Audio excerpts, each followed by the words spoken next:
Hello and welcome to my video of the unboxing of the SIDI Roarr, R-O-A-R-R, motorcycle boot. I got some stickers from Revzilla as usual. Nice, but I don't run stickers unless there's sponsorship money involved. Anyway, let's pull these out. Picked up a size 12.5. I generally wear a 13 in tennis shoes and every other kind of shoe. These I got a little bit smaller because I don't want them stretching out and being sloppy on my feet. Just like a riding jacket, those types of things. Same idea. Gloves, they stretch out a little bit, buy them slightly small, a little bit of discomfort on the front end for the first day or two will make the boot last a whole lot longer for you in the long run. Oh wow, look at that. How about that? Oh, that's a nice boot. This is my second pair of SIDIs. The first pair I had was a pair of Streetburners. We're going to get to those. I kind of wish I'd have bought the boot on the front end because of the limitations of a shoe. And this is the big advantage of a boot. You get a cuff up here, kind of locks in your calf, and you get much more torsional rigidity. My big concern when I purchased the shoes is, boy, I really don't want to boot all the way up my leg like that. Listen, you put your pants over the top of them, nobody's even going to see them. You know the difference anyway. It's not like I'm trying to walk around all over the place in these. These are for riding. So the shoes would be a little bit more comfortable for that. But I'll still use the shoes. Good for work days. That way I don't even have to change my shoes when I get to work. These would be a little bit less comfortable, obviously, all day. So, but anyway, yeah, very nice boot. They've changed here over the predecessor, which was the Vertigo. The air inlet has changed now. It's a little cam locking air inlet. Easier to do with your gloves. Toe construction, everything is similar.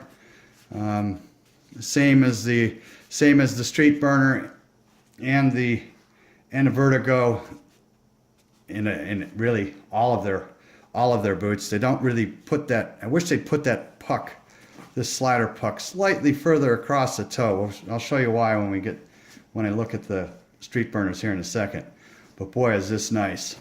There's a little cam lock back here with a coated fishing line type cord to tighten around your calf.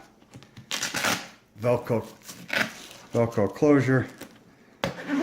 Ooh, that's a hefty zipper there.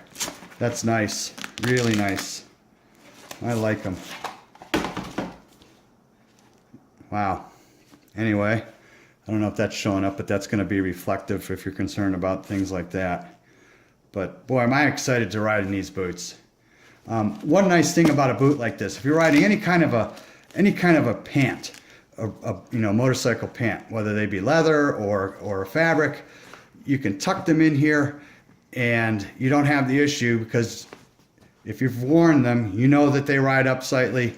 If you have a shoe type situation which cuts off here at your ankle, then you end up with this much skin showing. And this looks stupid and it's not protected, whatever. It's not that big a deal. So that's a cosmetic reason to wear a boot over a shoe type. But the reality is far better protection. I wish I'd have bought the boot off the get, but I didn't. But now I did. So if you're considering, boy, should I buy a shoe or should I buy a boot? Buy the boot. That's all I can tell you.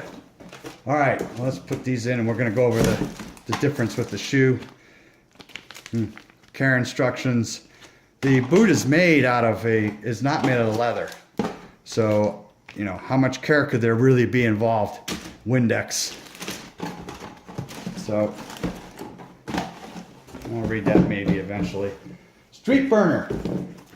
Obviously, I loved them. If I didn't, I wouldn't have jumped on the boot, the Roarr boot so much. But like I said, there's a difference here.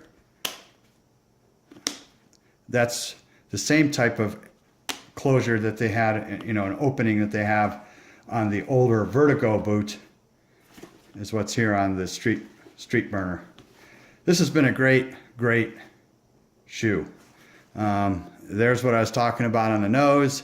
You know, if you take off, drag your toe a little bit, you know, as you're leaving, that's where that comes from. 15,000 miles on these shoes though. You know, they look great. So I've been very happy with these. Another difference, the older boot, the Vertigo had the same replaceable heel puck. The newer boot, the Roarr, does not. But 15,000 miles, barely any scraping back there anyhow. So I don't know. If you do a whole lot of scraping back there, you're doing it wrong anyway. And there's probably going to be a whole lot of other equipment you're replacing anyway. So great boot, shoe, whatever you want to call it, mid-rise kind of situation. But you get used to these, and then you'll wish you had the boot. So other than wearing it for commuting and wearing it in work, so we'll see. You know, they flex pretty well. Probably a bit more comfortable, but at the same time, if you got a budget, like I have a budget, wish I didn't have to buy the boots when I spent $230 on the shoe, $295 on these new boots. I should, could have saved myself a couple $100 basically. Now, a lot of people, again, when you're transitioning away, trying to get some protection, transitioning away from a tennis shoe, you're going to look at something like this, which is a lighter, much lighter weight. Again, even more comfortable probably than the Streetburner, but just absolute junk in the way of any type of protection. Junk in how they're put together. I mean, you get a little bit of ankle protection, slight. All right, there's some padding here, but there's a plastic puck in there, but it's just not that much. A little bit of heel protection, slight bit of toe protection again, but look at every seam on these things is blowing out.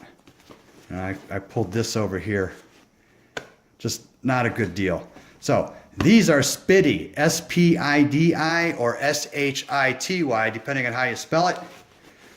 The XPD X0, all of these I did a video on it. All of the XPDs have the same design flaw back here. So strongly advise not getting something like that. If you really just can't stand the boot, then buy these Streetburner shoes. Awesome shoe, have held up great. I could clean them up and they would be, put a little polish on the toe, and you'd be looking at them saying, how do those have that many miles on them? So fantastic. Couldn't be happier with those. Boy, am I looking forward to these. So I did bring up the puck back here being non-existent, but again, I just don't think that's going to be an issue whatsoever, just like it wasn't an issue on the Streetburners. So that's about it. Wow. I'll see you guys out on the road. Thank you so much for watching. If you can subscribe, it means the world to content developers on YouTube, to get subscribers, to get thumbs up, to get shares. If you comment, I do respond.